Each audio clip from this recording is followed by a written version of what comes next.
السلام علیکم ورحمۃ اللہ وبرکاتہ ناظرین، آج آپ کی خدمت میں بہت اچھا نسخہ لے کے دوبارہ حاضر ہوا ہوں۔ یہ نسخہ ان عورتوں کے لیے ہے جن کو لکوریا رہتا ہے۔ لکوریا کی وجہ سے جو پستان ہیں وہ چھوٹے ہو گئے ہیں اور نسوانی حسن میں کمی آ گئی ہے، تو یہ ان کے لیے زبردست نسخہ ہے۔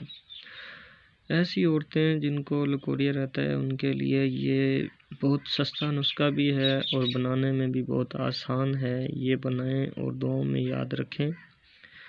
نسخہ جو ہے بالکل کم چیزوں سے تیار ہوگا، یعنی کہ اس میں ٹوٹل تین چیزیں ہیں اور تینوں ہی بہت سستی ہیں، مہنگی نہیں ہیں۔ یہ لیں اور بنائیں اور دعاؤں میں یاد رکھیں۔ لکوریا چاہے کسی قسم کا ہو اس میں فائدہ دے گا اور اس کے ساتھ نسوانی حسن میں بھی فائدہ ہوگا۔ تو ایسی عورتیں جن کو لکوریا کا مسئلہ رہتا ہے ان کے لیے یہ نسخہ ہے۔ آپ جو ہے اس کے اجزاء دیکھ لیں: تخم دھتورا، کالی مرچ، گوند ککر۔ یہ آپ نے تینوں چیزیں برابر وزن لینی ہے۔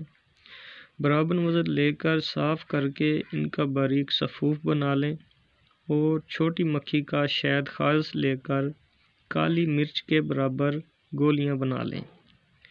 استعمال کرنے کا طریقہ: ایک گولی روزانہ بوقت عصر نیم گرم دودھ پتی کے ساتھ استعمال کریں۔ اس کی 5 یا 7 گولیاں استعمال کرنے سے مکمل طور پر لکوریا کو فائدہ ہو جاتا ہے، چاہے جتنا مرضی پرانا ہو۔ تو ناظرین، آج کا نسخہ مکمل ہوا ہے۔ اگر آپ میرے چینل پہ آپ نئے ہیں تو میرے چینل کو سبسکرائب کر دیجئے اور دعاؤں میں یاد رکھیے۔ اللہ حافظ۔